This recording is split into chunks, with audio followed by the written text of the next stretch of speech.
Shivam, you can start. The NSS unit of Don Bosco Institute of Technology and Don Bosco College welcomes you all for the fifth and the last day of Entrepreneurship Development Program. My name is Shivam Singh. I'm NSS head for Don Bosco Institute of Technology and I'm a host for today. Today we have a slight changes in the session. First, we have young entrepreneurs who would speak about their journey right from the scratch. Secondly, we there will be this will be an interactive session, so I would like to request all the participants to kindly make sure to reply whenever asked. Also, third, there are total of four speakers and questions and answer round will be followed by each speaker. Also, the speaker, there is 15 minutes of time given for you to speak. The next 10 minutes is for the question and answer round, and the next 5 minutes is for the buffer round if anyone exceeds.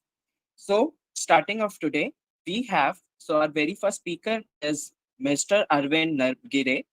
He's founder of Arvind Learning Solutions. He's an orator, performance enhancement coach, mindfulness and mind programming practitioner, educator, skill development consultant, and an entrepreneur. With more than 12 years of experience, he has conducted many seminars and has inspired thousands of young minds to explore their true potential span India. Now I would like Mr. Arvind Navgire to start the session.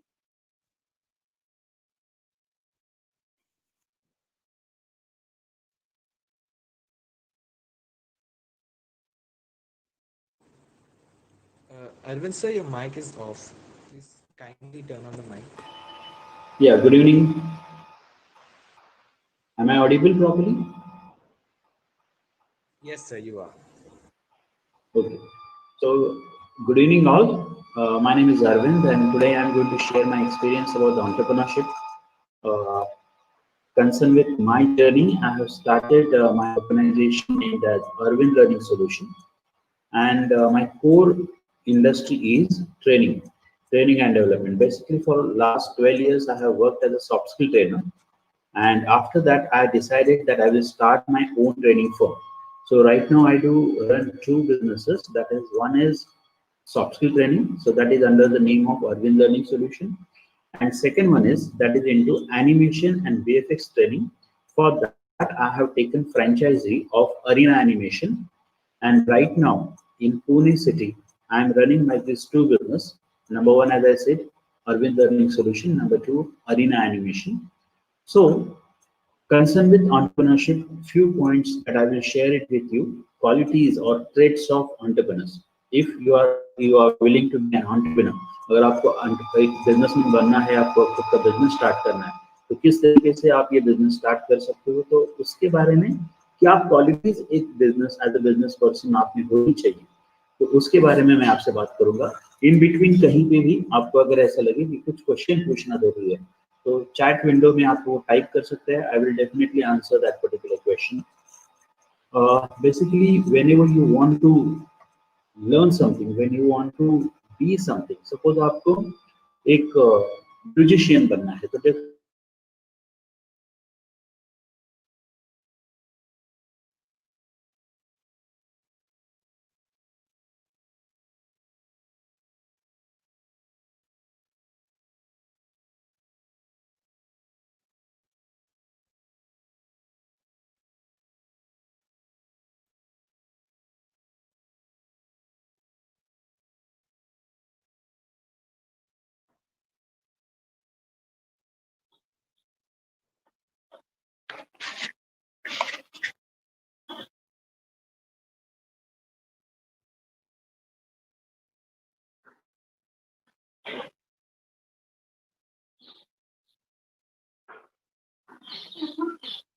Hello, hello. Yes, sir. I think so. Sir lost his connection and he will Yeah, be yeah, just some back in few technical issue. minutes. Yes.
Uh, Hello, participants. Uh, sad to inform that the speaker he is not able to connect. We are solving the technical glitch. Kindly wait for some time. Thank you.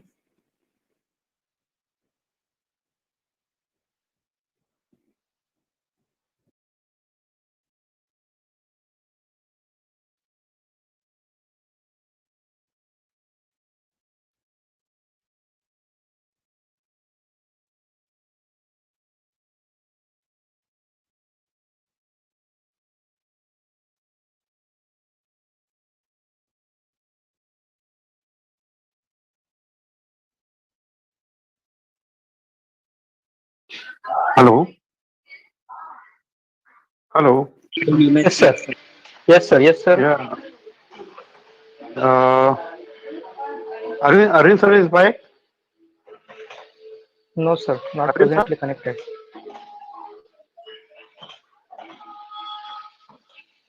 Sir, he is not able to connect. We are trying on the technical glitch, sir.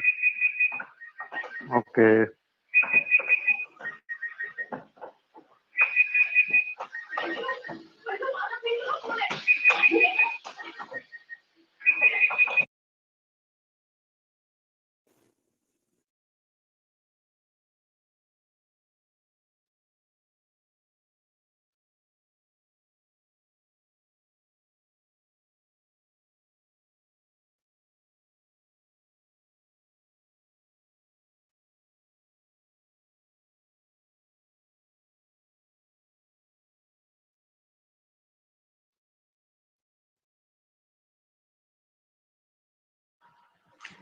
Hello.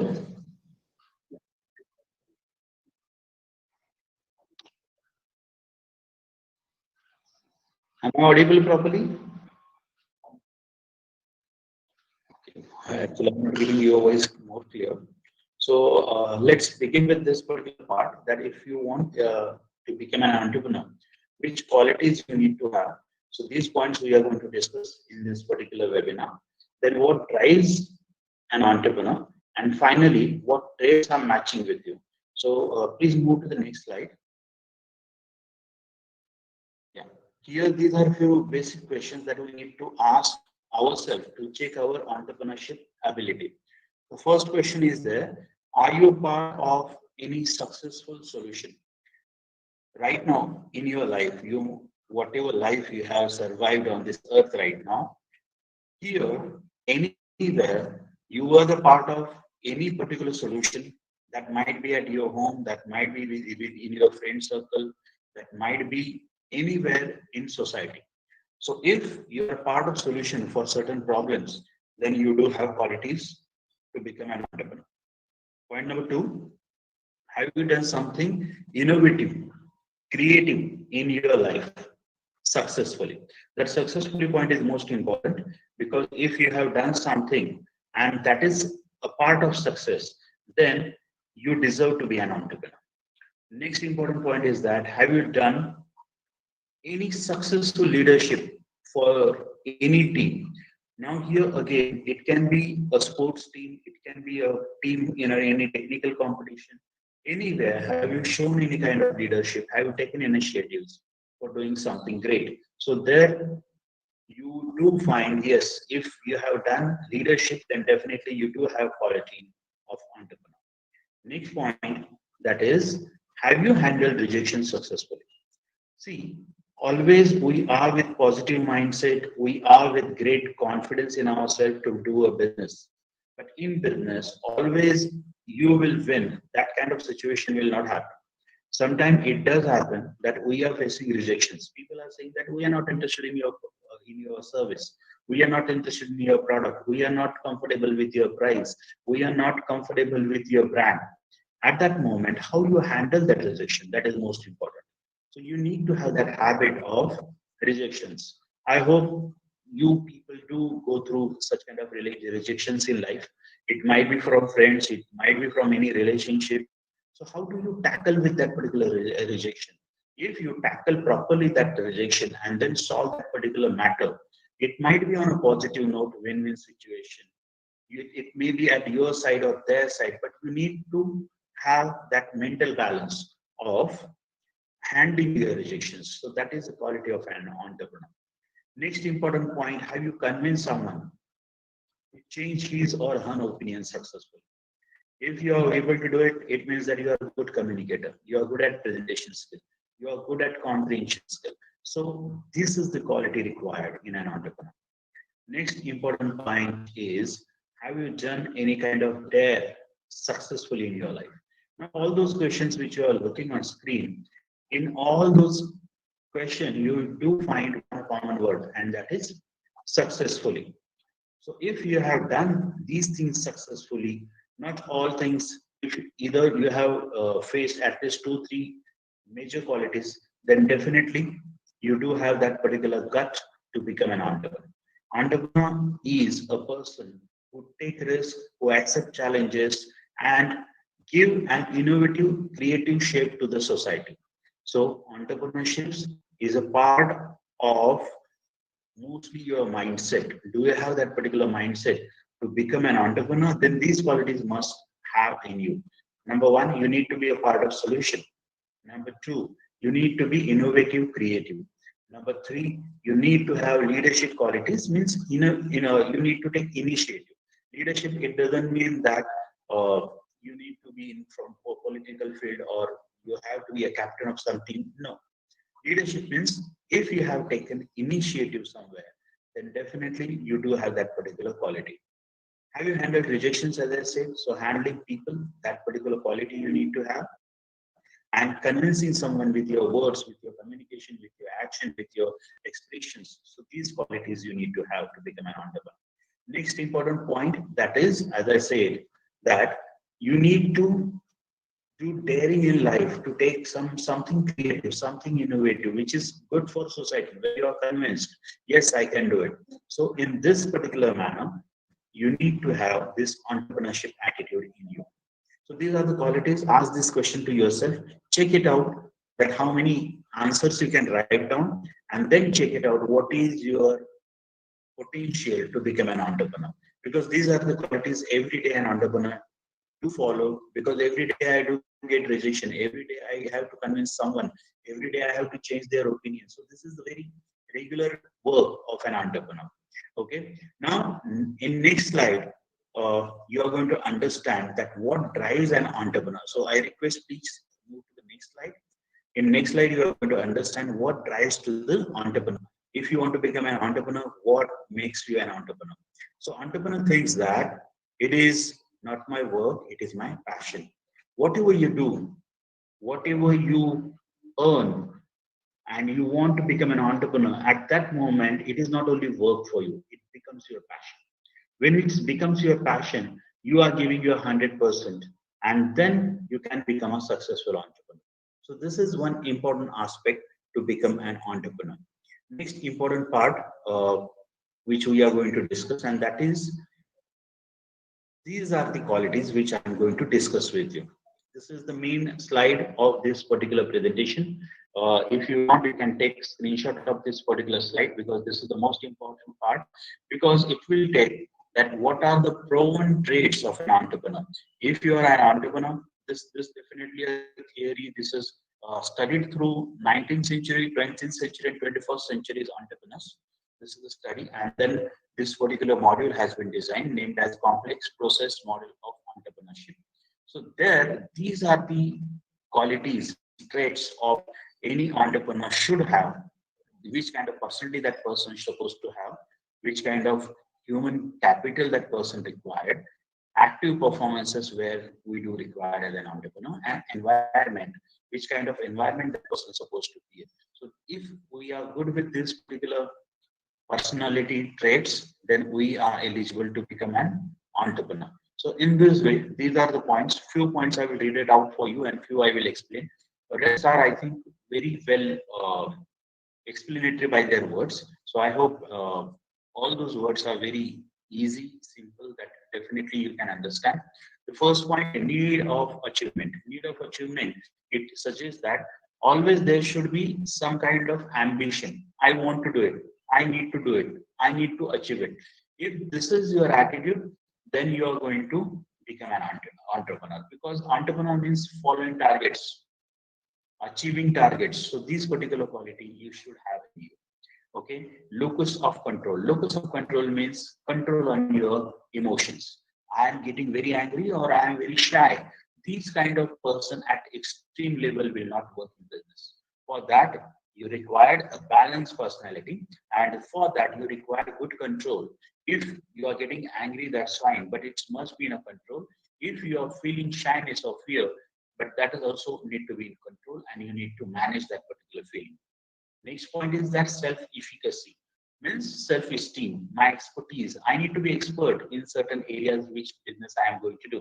As I have chosen training business because I do have expertise in training, and that's why I have selected this particular training business. I haven't selected any other business because there is money and I am going there, and that's why I'm going over there.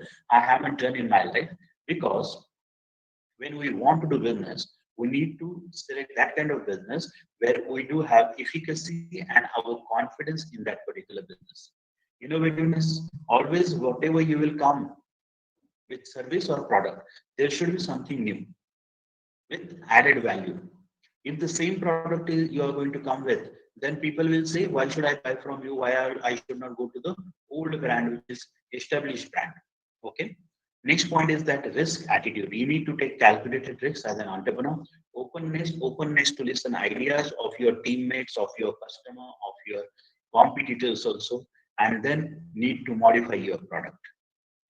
Okay, so consciousness, extraversion, agreeableness, these are the points which will make you be suitable for this entrepreneurship journey.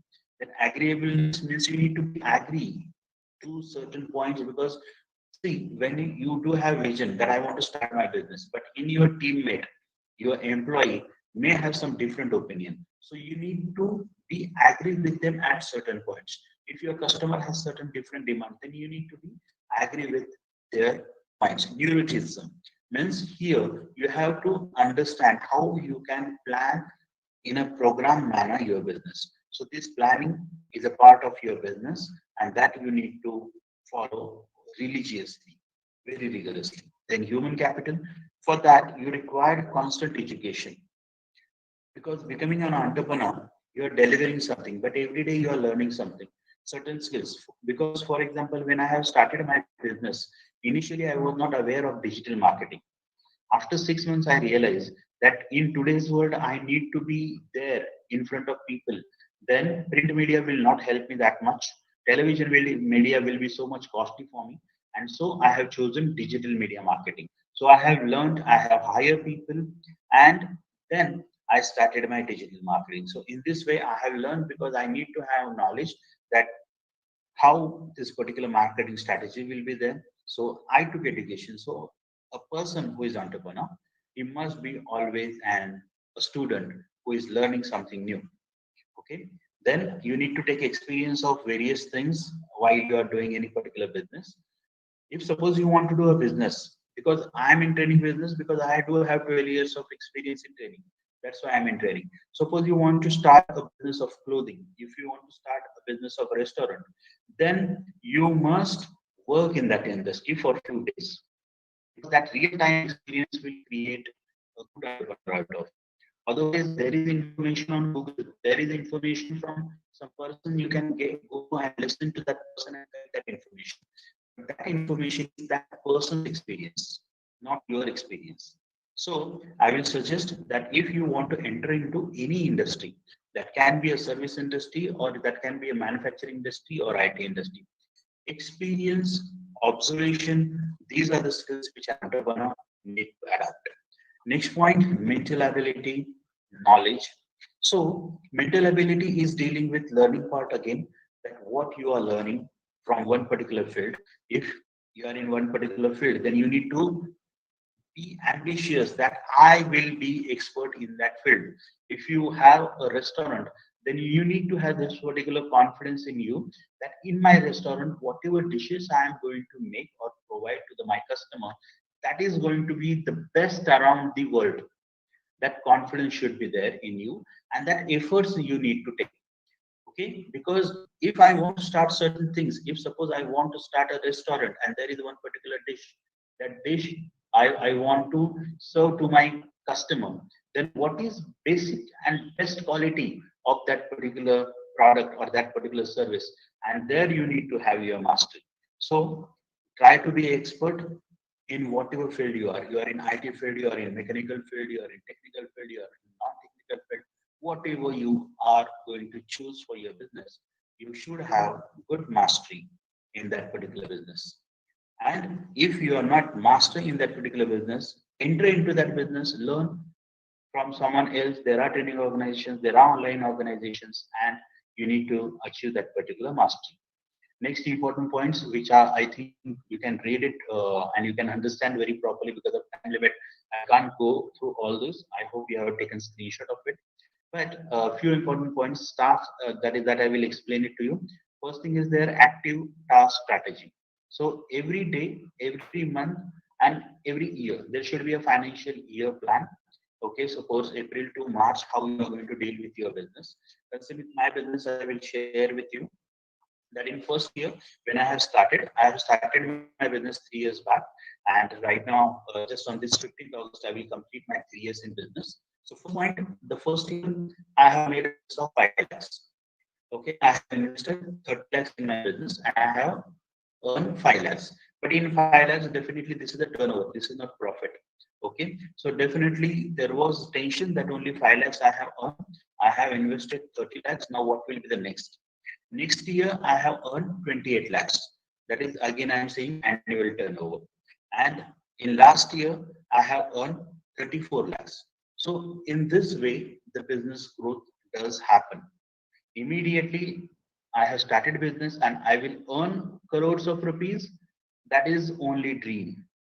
Okay, you require good hard work, planning, step by step activities, and in once you start your business, there will be definitely various kinds of activities which you need to learn and which you need to implement. Every day there is certain lessons that our customers are teaching us. So you need to be ready for that. Okay. Another point which I would like to discuss with you, that is seeking for feedback. Always you seek, you need to be a person that whenever you serve to someone, you are giving product or service, you need to ask that person that how is it, how we can improve.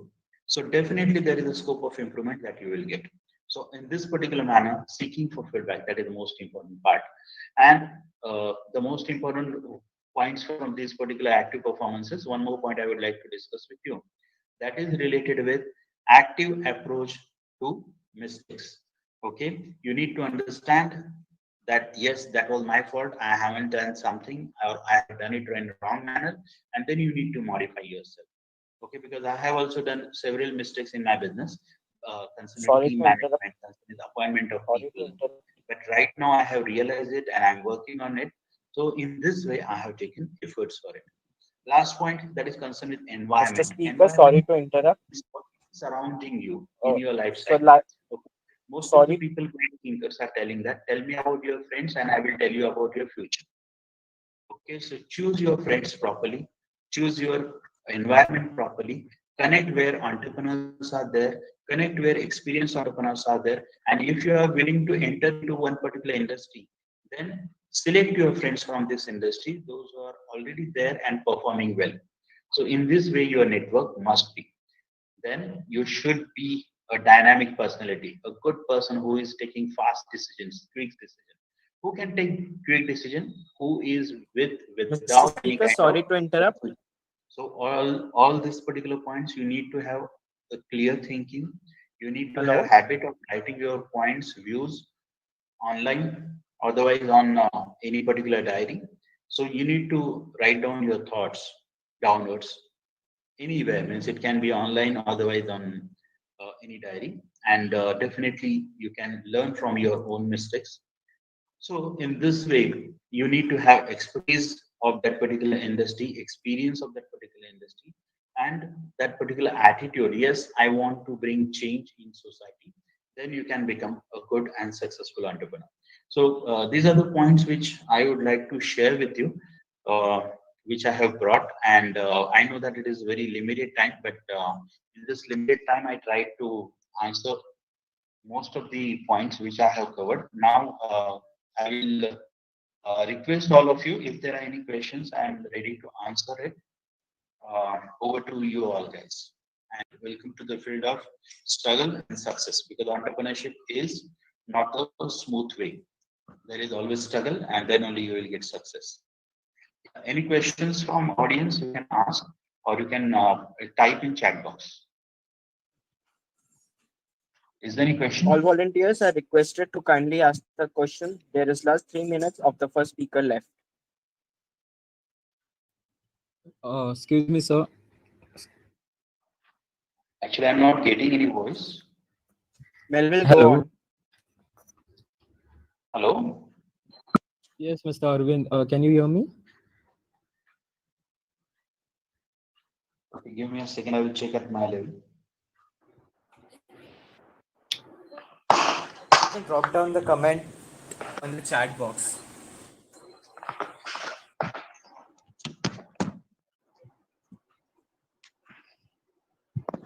Hello. Hello. Am I audible to you? Because I'm not getting voice from your end. If there are any questions, you can type in chat box at least that I can read it out and I can speak on it. Hello.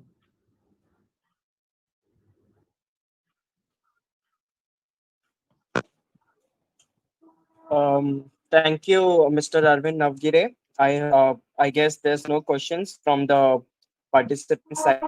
So I would like to thank you for taking out time and delivering us such a wonderful session. Thank you, Mr. Arvind.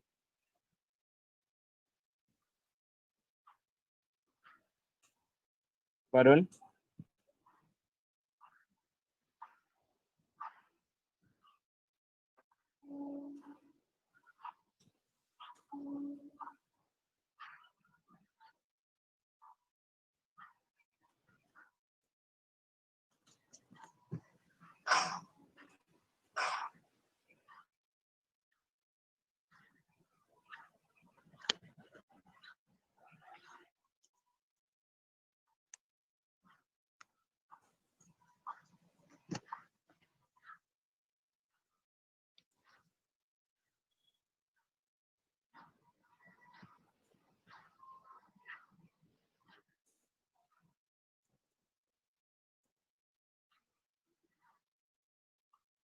Okay, I received a question over here. As I said, 5 lakhs, then second is approx 20 lakh. Did you change the whole strategy or yeah, concerned with this particular part, concerned with changing in my business, definitely I have changed my approach towards business. Initially, my focus was totally on customer, means my student. Uh, then in next year, I have learned that along with my student, my one important partner is my staff, my faculty. So more qualified and more experienced staff I have hired in next year who can deliver in an effective manner. So that strategy I have changed. And as I said earlier, that I have learned digital marketing, so I focused on digital marketing. So this is one more add value I have given for my marketing strategy. So these two strategies majorly I have worked, and as a result of it, I received that particular benefit as 5 lakhs to 28 lakhs. That difference I got definitely with these particular changes. Yeah. Any other questions? You can type it out. I'm not able to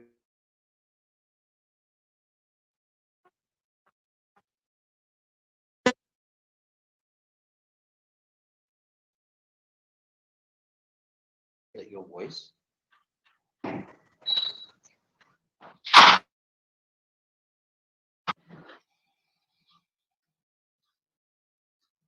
Uh, okay, fine. As I received that there are no questions, fine. Okay, thank you very much, all. Thank you so much, sir. Thank you so much, sir. So we'll be starting with the second speaker. So I would like to call upon Shivam for the introduction. Moving on, we have Mr. Harmit Singh.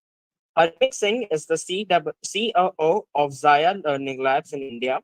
He started his career at Accenture as a tech analyst and graduated towards working for the non-profit organization, non-profit and education sector in India.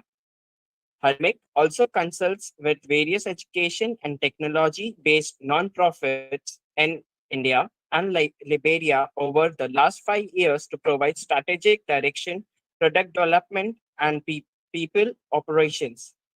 In his current role at Zaya, he manages a team of 25 people who work with various clients in India and United States, providing product development and consulting services.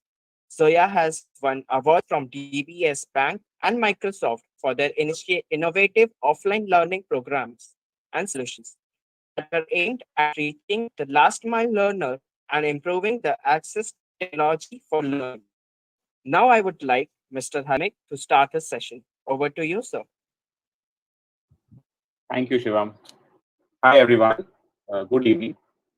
I don't see anyone's face, so this is a very non-interactive session. Why don't some of you all come? Can some people just come online and get your video on?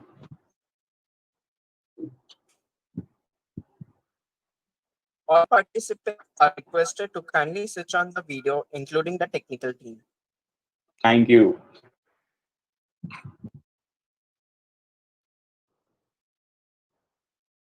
Hello, Royal sir.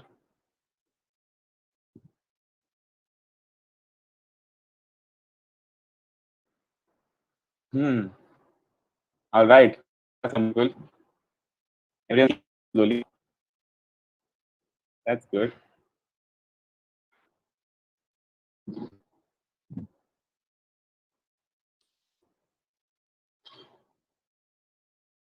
All right. Okay. So thank you for having me, sir. And I have a lot of close friendship with the DBIT NSS team and Royal sir also, because he joined in the first year that Royal sir started in DBIT was when we started in college, and we were his first NSS batch. So we are the proud first NSS batch of DBIT that's ruling with Royal sir. Just to give you a brief about what I have been up to in the last 10 years. So last week I finished 10 years of working outside engineering after DBIT. So yeah, I'm a DBIT student. I was there from 2006 to 2010. So glad to see all you guys here. Glad to see that the NSS department is going strong and you guys are working on something related to entrepreneurship and entrepreneurship. So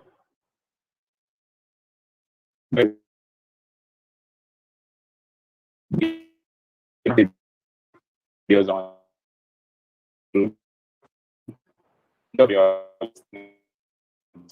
half of you to sleep. So just starting basics, what does social entrepreneurship stand for, or what is the basics of entrepreneurship? There are a lot of minute things to discuss, and something that could be covered in Sorry half to hour. interrupt, Mr. Speaker. Your voice is lagging. Sorry to interrupt. Your voice is lagging, Mr. Speaker. All right, can you hear me now? Yeah. Yeah, we can hear you now, sir. All right, thanks. So yeah, I graduated out of DBIT in 2010. Before that, I was so deeply in touch with the NSS department that I kept going for the camp even after I left college. And while I was working, felt that that is one prime connection I have to the college and to the NSS team. The reason for having that was that the NSS and the social work that we did there provided me with a very special, safe place to be in while doing what I really wanted to do. I really wanted to work. I really wanted to help people, and that space was provided by NSS. I think that's one core point for you all to note, that if you want to be a social entrepreneur, your empathy or your empathy towards the cause is something that is going to be very, very valuable. And at 100 out of 100 times, 99 people will not agree with you or don't want to do something that you feel like doing. There might be cases where you might be deeply empathetic or wanting to do something about one situation, whereas none of your friends want to. and it is anti-peer pressure where no one wants to do something, so I might also not take that step. But an entrepreneur path or a business owner's or a leader's path is purely about taking the steps that you feel. So there is this. I used to have this switch inside my head or my heart where it felt like after looking at something even for 10 seconds, if I still felt any kind of emotion towards it, I would take an action towards something. Otherwise, I wouldn't. And that your overall setup, to think of. Is there something that really triggers me? Is there a problem that really makes me shake and makes me think about it for the last 15, 20 minutes? And if something that really appeals to me, then I'll do something about it. So that's my way of looking at what I want to really do. Y'all are all just in college, just getting out of college now. So the formative years of what you will do and the formative years of your next few years is purely about learning. I would suggest that you all just focus on just doing one thing, and that is learning as much as possible. When I say learning, not just classroom learning, I'm talking about learning from each other, learning online, learning from documentaries, learning from life stories of successful people you admire, learning from books. I think that's one habit that as the sooner you get, is the better it will be. Just start reading. Just take up any book and start reading. It makes you a better human being. It helps you create. It helps you think creatively. It also makes you. If a book is boring, it also makes you learn how to stride through something that you don't really like to do. And you will have a combination of all these things to do in the future in the next. So yeah, just starting off, I started in Accenture. I went from the NSS department, and I was in love with the college. Royal sir will tell you later if he wants to, and always wanted to do something with the students, with the college, with the people that I was working with. And even after Accenture, I kept working in a non-profit sector there, a non-profit department there. To which after 3 or 4 years, I felt that, you know what, I don't think I really want to just write code for life.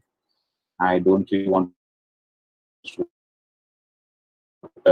set up in the US. And while I don't happy, or while I don't feel satisfied in some way that I'm doing something good in life, that made me jump ship directly. Where from this nice Accenture cushiony job, I just jumped to working in a non-profit and decided to just start teaching there, start doing fundraising there, and start doing marketing work there.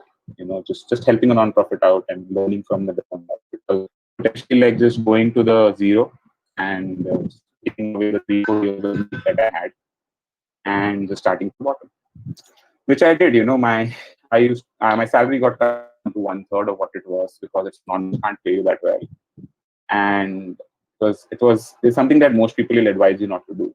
I mean, if you have elder brothers, sisters, parents, they will tell you, "Are you mad? Why do you want to do something like this? Or why do you want to go below where you are? In life, you should always go forward." But that's not how everything works. Have you ever thrown a catapult? So if a catapult has to be thrown, a stone has to be taken back first, and then it goes in larger speed. So it doesn't mean that everything can move in only one direction. There can always be a 2 step back to take a better run up. So if you're standing at a cross point where you're at a valley, there is a big place to pass. You might run up, right? So treat your failures as really treat your failures, treat it that you're not good at, or treat the things that you start doing later in life as a run. A lot of times you will feel like, hey, am I behind my peers? Are my peers doing better? The ones who are going to the US to study right now, just after college, doing better than what I will be able to do. Am I okay? Am I not? What is this? There's got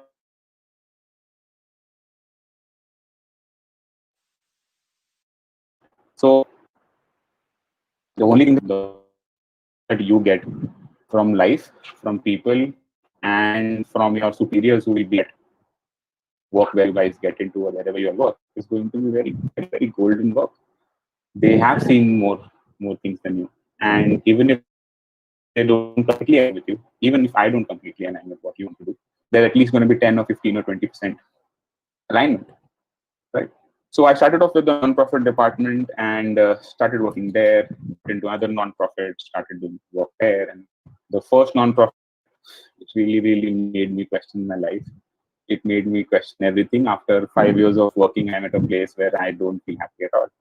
And I feel like I've made the biggest blunder. I've taken the biggest gamble and failed in non-profit where I get paid much less. I don't get to do the work I want to do. And about the top of that, my boss doesn't touch. He's someone who feels that I'm not fitting in there. And that was a very big low point. That makes these points or start something and feel like I have achieved. The road is not always just direct top, it is always going to be very bumpy when you go on top. So there was another bump. I decided, I didn't know what to do.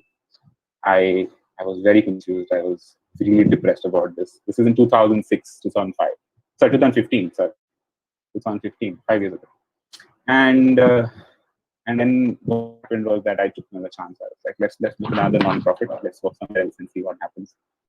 And to my surprise, this non-profit I started working with, I don't know if you've heard of them, called Akanksha Foundation. And I started working with them, and it completely went away from me. Like the way it climbed up. I joined the organization when we were 12 people. I was the head of operations, which was handling finance and HR and strategy. I never did HR, never did finance. I never studied any of it. But that's going to happen a lot, right? You'll be bumped into things that you don't do. But the only skill that I had was, you give me a job, I'll do it. Right? And you give me a task and I complete it. And what engineering really teaches you here is application of logic, which no other field will teach you.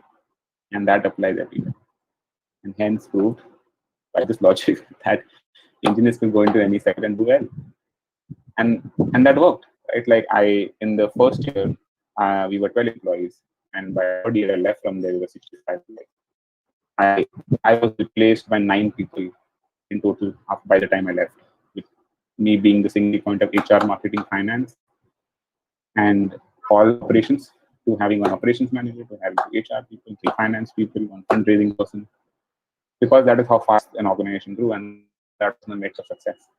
So what I want to tell you from this is that you will find your place and your dots will join. Whatever I learned for 4 years in Accenture while working in a large scale organization, which 70,000 people in India and more than 3 lakh people across the world, was that processes are very important. Setting up scale is very important. How technology can really help you. These skills combined with just having pure dedication, hard work, and logic will just help. You are not team that you're one of 50,000, 100,000 in India every year, but that 100,000 people are you guys are. You are learning a lot. You are learning a lot about logic, application, about just passing a subject by studying one day, or studying a 600-page book every 1 month and passing your exam. So that's not the skill that everyone in this country can get. So you should consider yourself a little bit lucky that you are in this space. First of all, that you are able to afford to study engineering from a college in Mumbai, in one of the biggest cities, and are already in the first 10% of the country compared to a lot of other people you are. And the way you start, the day you start seeing this, you start my own logic differently. You start seeing your own self differently. Rather than questioning yourself, if I'm able to do this or not, you ask yourself, why can't I do this? If I'm already in the top 10, why can't I go to the first? You're not in the last 10 that you have to climb the whole ladder to 100. You're already to 90. Why can't I put in the effort needed to do this? None of you, if you all are at a laptop with a headphone on your phone and sitting on a room on a dining table or anywhere to study or sit and do this, you are already doing better than 90. So why not use this to your advantage? This is constricted to just what you know or what you've learned, whereas there is millions of things to learn that you can learn on your own. And yeah, I think I really feel that for the breakthrough really came from doing what I was doing. I started doing multiple things. I can't even start naming things that I started doing on the side. I started writing poetry. I went to Africa on my own, to this small poor country called Liberia, and started teaching there in this deep, risky place called where Ebola was there, and Sierra Leone. I don't think most people know about the country also. I started going there. I started working non-profit in the weekends. I started teaching here and there. I did extra projects. I did everything I could to learn, and I still do. And that's one thing that I really feel is something I want to tell everyone after sort of 10 years of work is that always be open to learning and always be open to being wrong about something. I don't remember how to code anymore after 10 years, but I don't mind.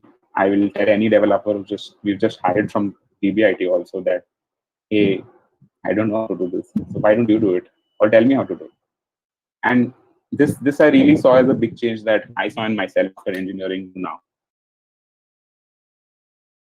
I used to be like, okay, or I know how to do this. That deep confidence that you show comes from a lot of insecurity of actually not knowing or knowing how to do something.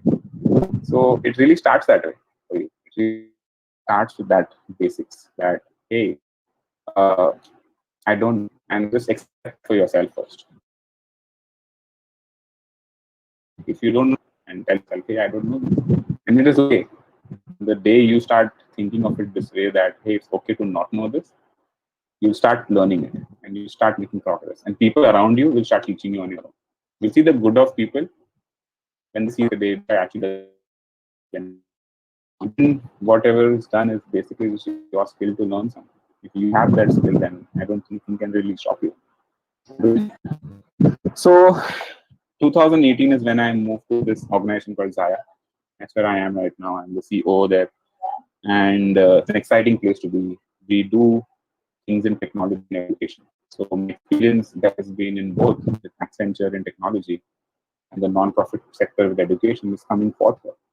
It's an environment that I really strive in. I think that there's a unique place that I have found for myself after joining the dots. There's a very important or a very inspiring Steve Jobs speech about joining the dots. Just YouTube it and if you find it, just try joining the dots and Steve Jobs and you find it.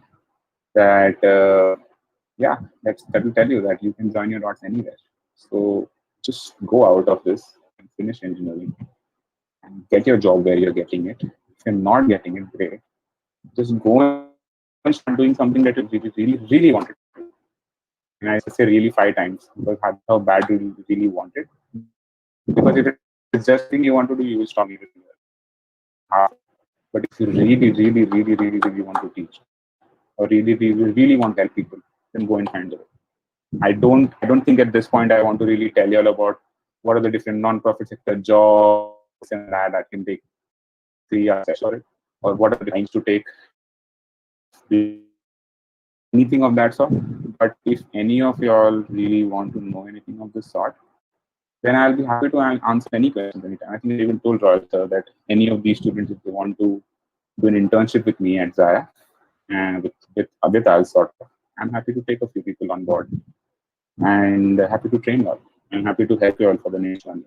And that is actually what this social entrepreneurship is to become an entrepreneur.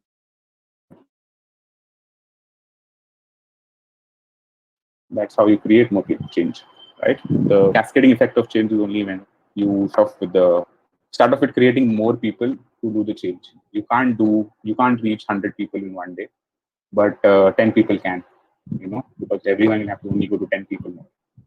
So create more people like you. Just pass on your knowledge, pass on your thoughts, and that's what really social entrepreneurship is about. Don't uh, don't look at everything in terms of profit and loss and money. That is where the real growth will happen. So yeah, I think I just want to cover this much for now. I don't want to be too philosophical at this point. I would love to really hear some questions that you guys have and answer them for you guys.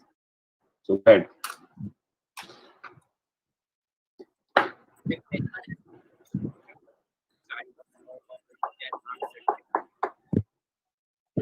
Yeah, very good evening, Harmik sir. Uh, I did it. so, like, uh, I have a question in mind.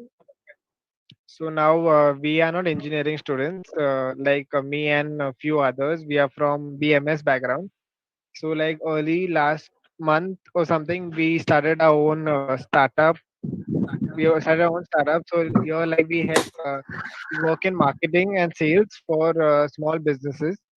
So, like the Okay. question I had in mind, yeah, we are like four people, and from them, two are here present here. And I had one question Mm-hmm. here. So, like now we are in our third year. So like we don't. I'm really confused whether like early in the next stage of my life whether to go on with like take MBA or like continue my like continue our business or take up another business. So like what is it? Because like the way the environment tells us is that MBA is really important further on, like even to get a proper job. So is that really true when it comes to the background in the corporate world? So no, Raiden, I don't have an MBA yet, so I don't know. I might get one next year, which is an executive MBA from the US, and that you can do that too, by the way. But I mean, see so you have a few questions, Raiden, that you're covering, and also it really shows that how, and I really relate with what you're doing. So great job on really wanting to start your own startup. You said you started a startup. What your vision of your startup is, or what you really wanted to achieve. If you are achieving that in some way, then you don't need to start it. And if you have started a startup, why are you looking for a job? So where are we going? Like, are you looking for a job, or are you looking to run your own company in the future? No, it's like now we've done it, so we are going ahead with it. But like further on, like the pressure comes of doing MBA. So like we haven't, like that's the thing. I think no one will ever ask you if you have an MBA unless you do your job well. MBA is a qualification, and if you apply for a job, that's where you need an MBA. Run your business, there is no rule in the government officially that you need to at least have an MBA to start or anything of that sort. So if you need an MBA or no is your decision. But I'll give you some tips from my end. Okay, one simple tip is that if you don't know if you want an MBA, don't get one. The first tip is to really know and trust your instinct and trust your knowledge and your brain to tell you at this right point that hey, you know what, I need it. I feel I'm ready. There is no right point or no wrong point in this. A lot of people just go with sheep flow. There's a lot of sheeping around where everyone does it, so I'll do it. My friends are doing it, so I'll do it. But yeah, that's how the world works. We have there is global warming, there is ineducation, coronavirus, there is and that's purely because people just followed people everywhere. We followed profit, we followed capitalism, we followed everything. So we have reached where we are. Do you want to just follow the flow of what has reached us here, or do you want to create your own flow? It really is a question of how, and but do you really want to do this business? And the problem I see from what I can diagnose, hidden from what you're saying, is one very simple problem. Is that is related to a problem. The business relation, the reason that you're doing the problem that people are facing. If no way to go from point A to point B, and if someone makes a car, then that business is successful, right? Your business right now, you need to come back and think about two things. What is the vision of your business and what is the problem you're solving? I do a lot of consulting with a lot of startups. The same question is what I'll ask you. What problem are you solving? And how many percentage of people in the world really have this problem? If you know these answers, then you're really able to find the solution. And don't have an answer and I can't find it, then that's very really Yeah. Thanks, Arvind. find the answer. Otherwise, you will always be, yeah. Yeah. All right, David. Thank you. Best of luck. Good evening, Anyone having sir. questions? Good evening, sir. I am Hi. Supreet. I have a question. Then, when you started your company, how did you raise funds for this your company? I didn't start Zaya. I joined Zaya later. But the way to raise funds is a very strategic part. You either first put in your own money, if you depends on what you want to really do. And say Kuljit ko high on the left side, if is on your left. And raising money for your company is not very, very difficult if you have a very strong idea. So I am right now raising money for Zaya. We are looking to raise a round of funding for what the work we're doing in the next 1 year. And the simple thing that your investor or a funder will ask you is, what problem are you solving? And is this going to be a problem for a lot of people? If yes, then you'll find a funder who will back you up. So you, at this current scenario at where we are, that is actually not very difficult to raise money. The difference coming out that no one else has come out, because there is so many people to be entrepreneurs right now, and so we find solutions right now. Find something that fits and works. It's a lot of trash to go through, and that a lot of people don't get funded. There is way too many people wanting to do the same thing in different ways. That gives you clarity in any way. So the best way to go about is to find the problem and a solution that no one else is working on. And if someone else is working on a problem you really want to work on, show how you can solve that problem better. Okay. So if you are able to optimize the way something is done, or do something better than the other people, or do something that no one else is doing, that's where your really weird work starts. The steps to follow for setting up something like this is very simple. You make a business plan. Okay. You can do this right now also. I'm not telling you something that you can do after raising money. You create a business plan. Create a business plan. It needs a vision, it needs a mission, and it needs a target audience. Okay. These are three things that you need to put down. Also, the problem statement that you're trying to solve for your target audience. So, mission, target audience, and what is the problem you're solving. Once you have this together, then there's something called design thinking. I don't know if you just Google this term called design thinking. It teach you a four-step method of how do you come up with a solution for what you're thinking. Social solutions also. Once you have done that process also involves something called pilot.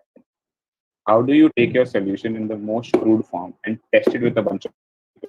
That's where real challenge is. And that's why internships really exist, or internships exist in other companies exist, where they really will sort of help you pilot your solution, or will help you get your solution out to people. So you don't know, like Raiden was here. Raiden has a bunch of people who he's working with that are small companies and small entrepreneurs. So maybe he has a target that he has, and you can give him the tech to test, or whatever your product to test. Once that is done, that is where you start raising money. Once you're able to put it and prove on paper that, hey, my product is really good, and it really solves a problem, and there are 1,000, 200, 300 people buying it, that's where you go and tell a venture funding guy, or any donor, or any grant giver that, hey, I want to solve this problem, can you give me the money?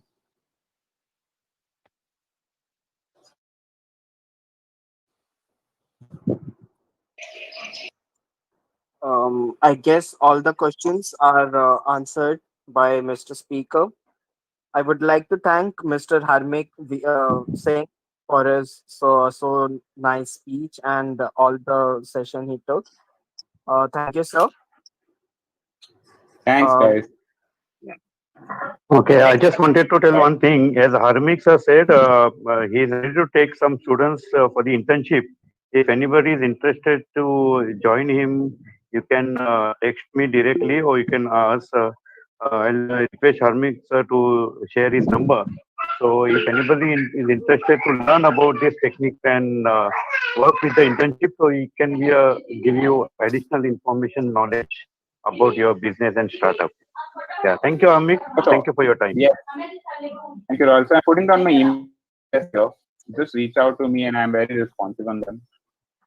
I yeah, don't because I Okay. don't know, so it's best that you email. So that really works. Yes. Sure, sure. Yeah, and reach Thank you. out and talk to you. Thank you. Otherwise, hamper Royal sir, Yes. and he'll give you my number. Bye, everyone. Yes, Take yes. care. Thank you. Thank you. Bye bye. Take care.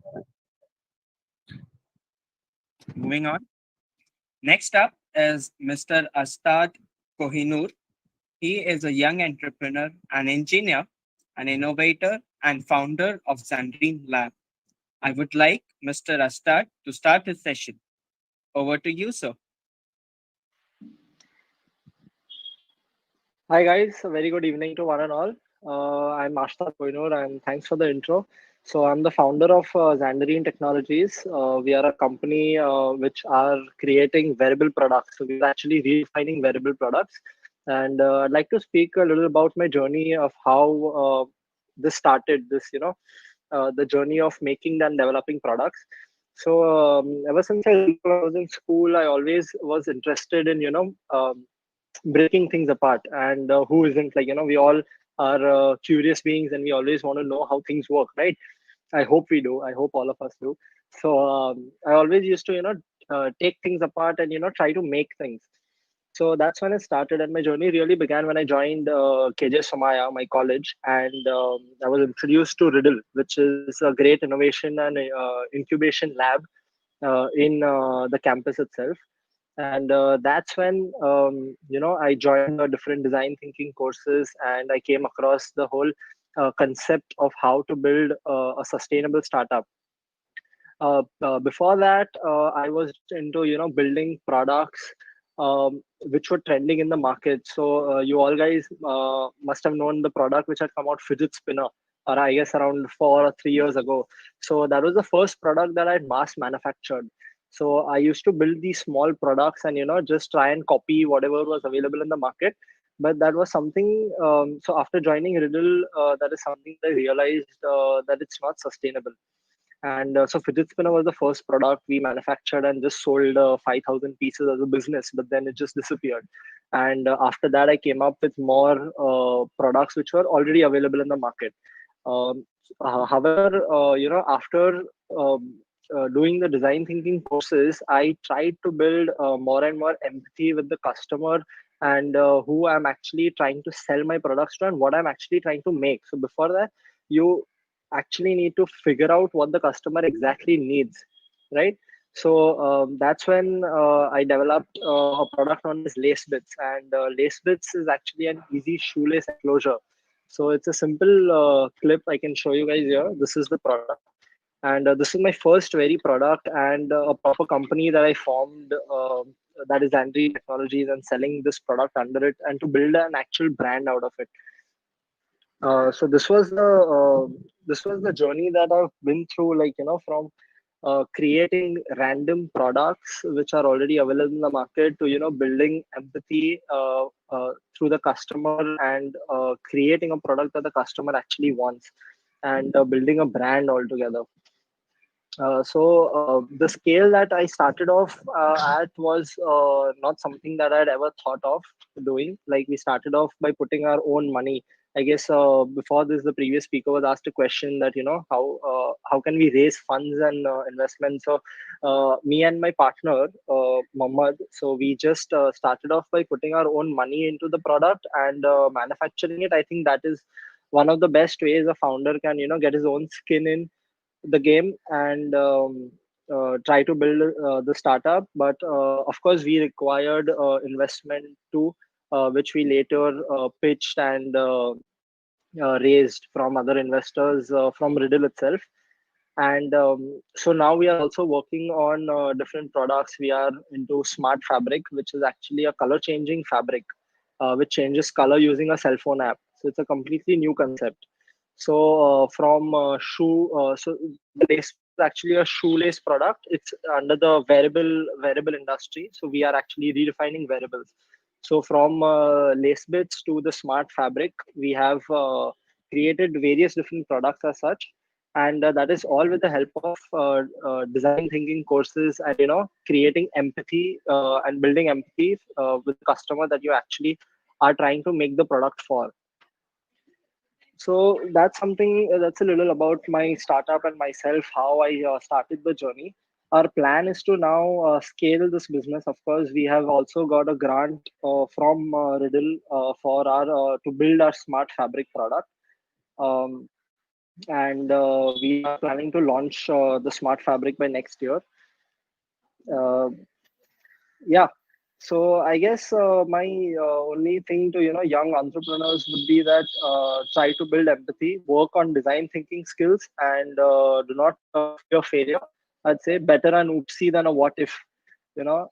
And in raising investment is never an issue for startups who are creating products or services which are of actual use. I guess there are many investors and also grants, government grants available for products that are really useful to the market.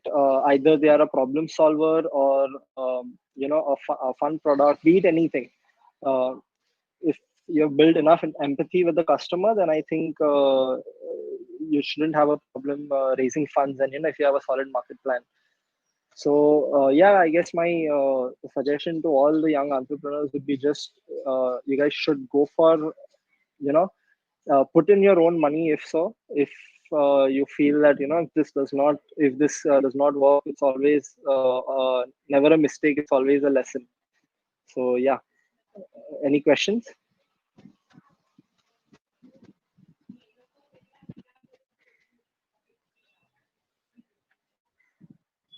Of course.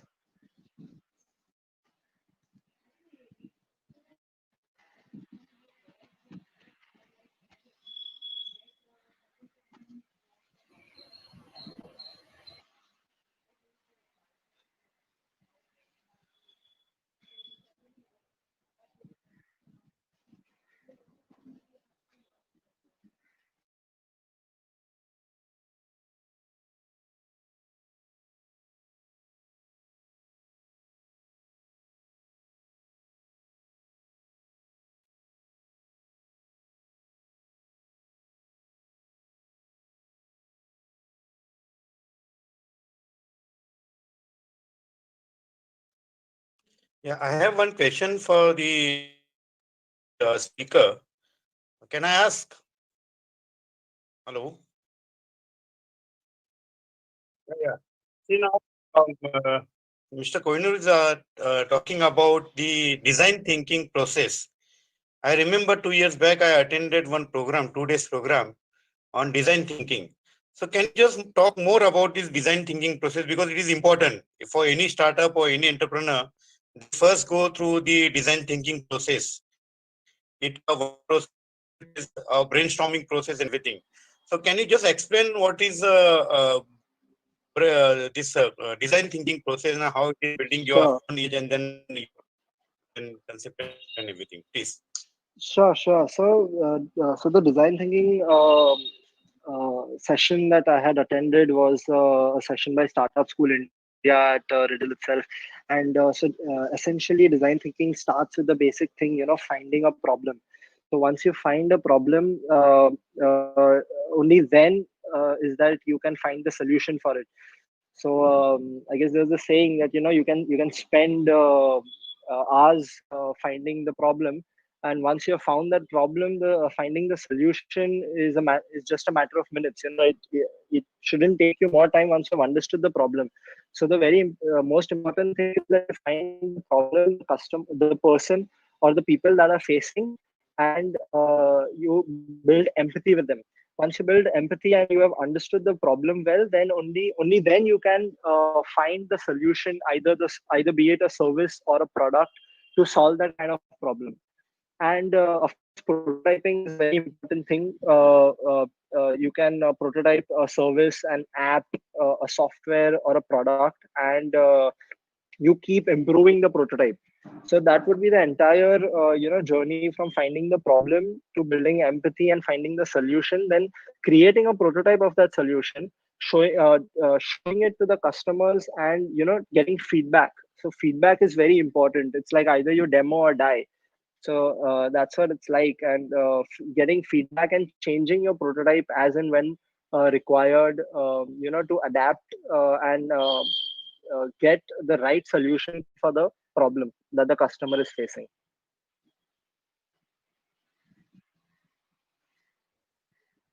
I hope that answers the question. So, I had a question actually. Yeah, sorry, Melville. Yeah, you can ask your question. I Sure. just wanted to ask speaker, is it really helping your product, or it's only one-time process, or it's a ongoing process?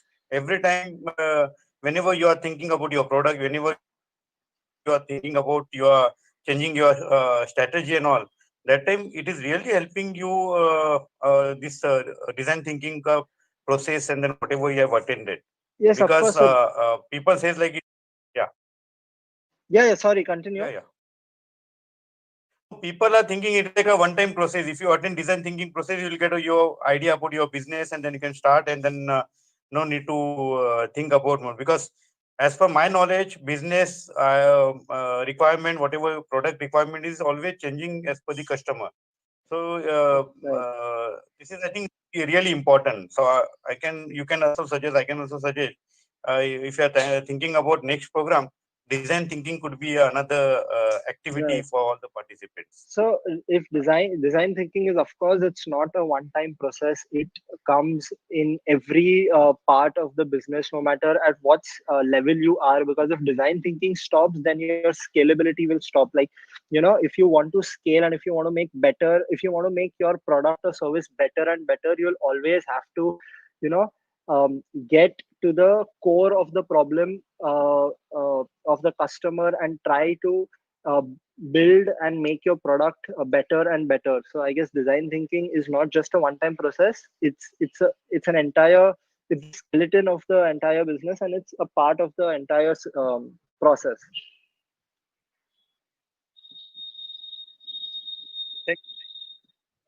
Useful and it is required. Yeah, Melville, you can go ahead with your question. So, so you said about sustainable business, right? But when you talked about your fabric, digital fabric, or smart fabric, how do you define that as a sustainable industry, or it will be lasting forever? Because fashion industry is one of the industry that will that changes. It has a quick fashion industry, like fast fashion and all. Plus, we have competitors with Google and Facebook and all who are investing in this smart fabric, to be honest. And in India itself, there are a lot of competitors. So how do you define sustainable business for your smart fabric that you are planning next year? Right.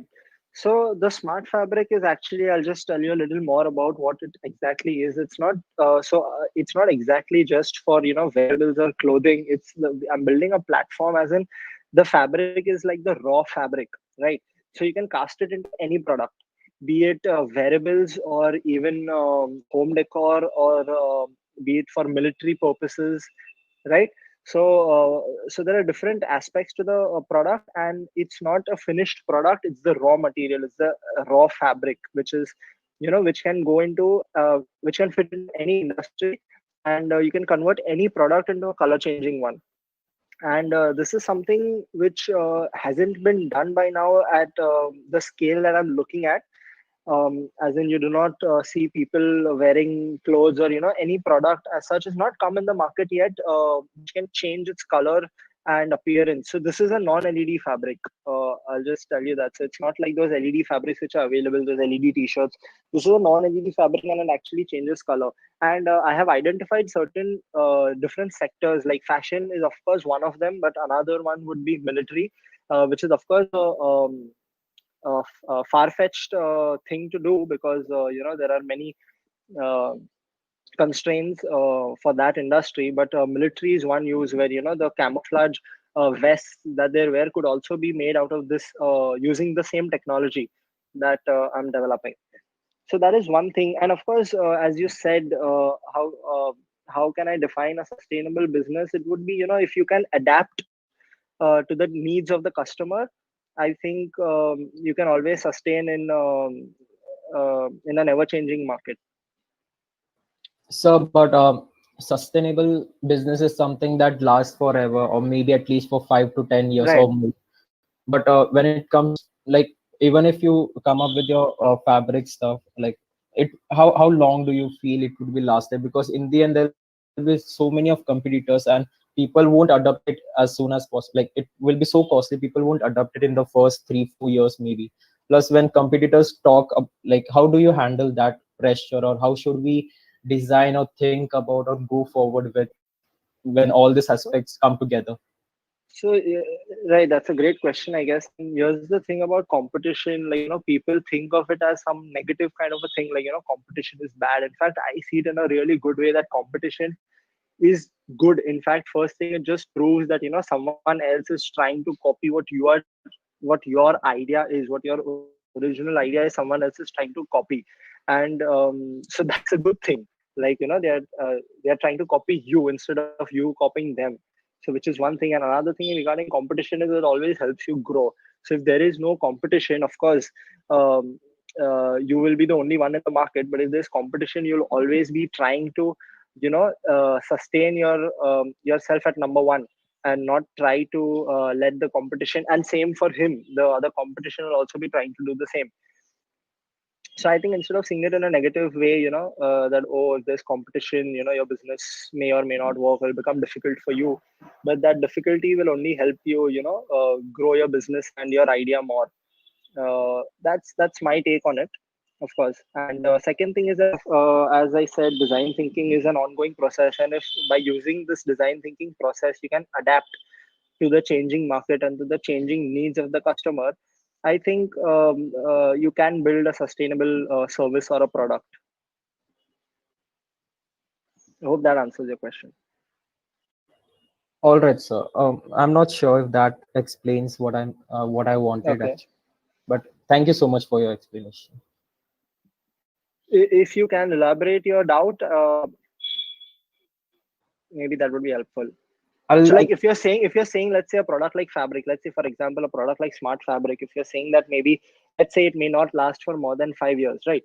But after 5 years, let's say the market has changed, all right, and the needs of the customer has changed, and if I am continuing my efforts to get knowing the customer better and trying to solve the problem in other ways, let's say maybe my product is obsolete, and now I need to make a few changes to the product or the service to adapt to the growing market. I guess that is what the essence of design thinking is, and that is what will help you, keep you sustained in the market. If you can, always. Uh, so, like for example, let's say the COVID situation came up, and if you cannot adapt or if you cannot cater to the customer's needs, your startup may get stagnated or it may die, right? But if you can adapt to such circumstances, or even to the changing market, the market is always changing, right? The customer's needs are always changing. So if you can adapt to that by building empathy with the customer, I think you can last for a good time. right, sir. Right. Thank you so much, sir. Thank you. Any other questions?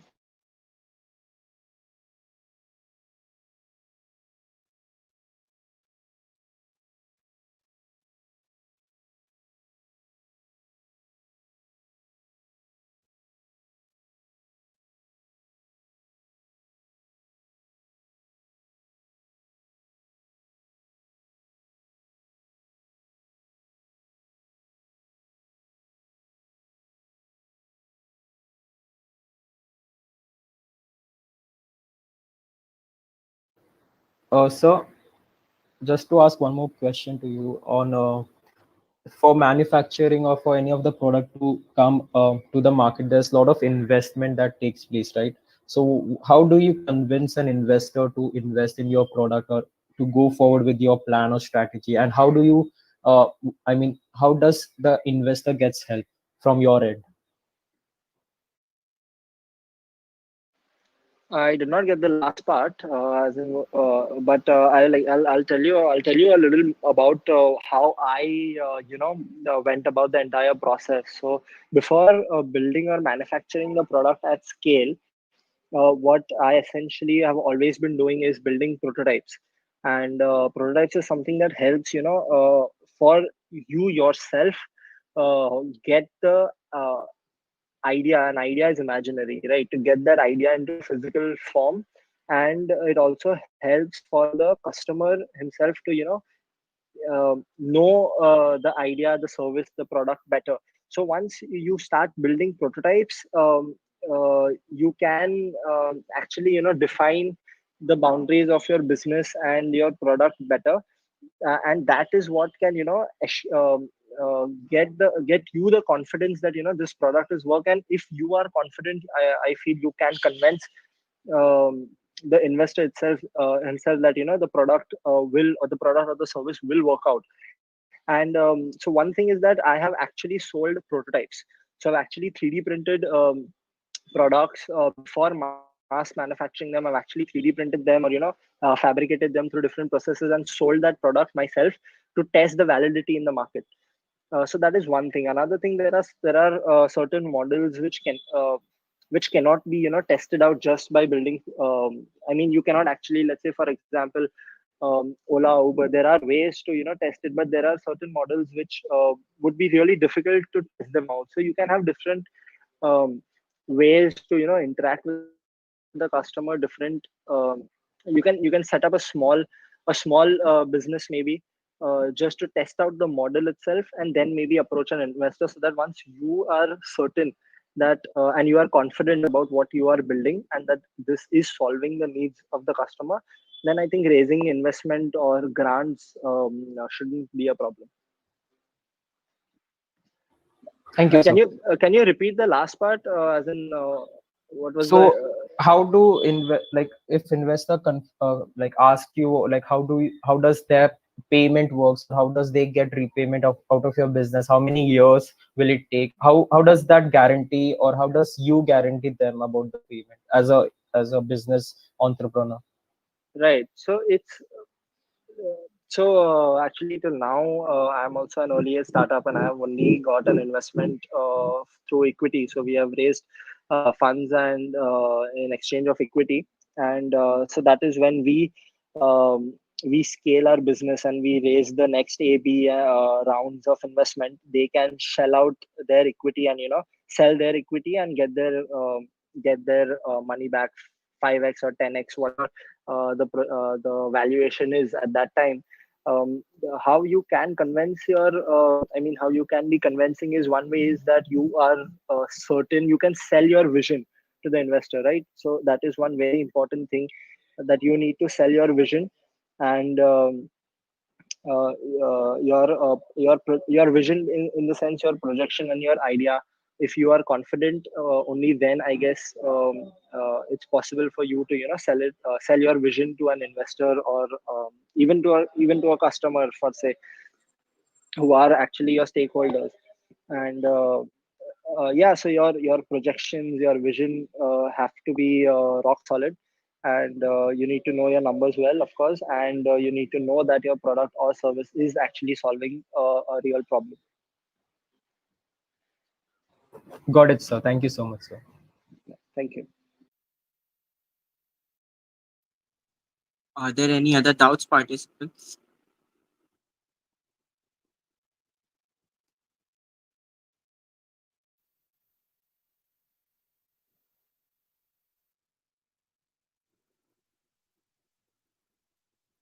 So I guess there are no doubts in the participant section. I would like to thank Mr. Ashtad for such a wonderful session today. Thank you so much, sir, for being with us today. Thank And you. yeah, thank you, sir. So, due to an emergency, our last speaker cannot come, like he cannot join. So, I would like to conclude the session for today. I would like to give in the vote of thanks. So I would like to thank Mr. Royal D'Souza, NSS Program Officer for Don Bosco Institute of Technology, and Mr. Yashesh Ranpura for the NSS Program Officer for Don Bosco College, for being the best coordinators we can have and for making this program a success. I would like to thank all the speakers for taking out their time and in their busy schedules and delivering some motivating and wonderful sessions with all the young minds. I would also like to thank the young minds for their support and attending the program.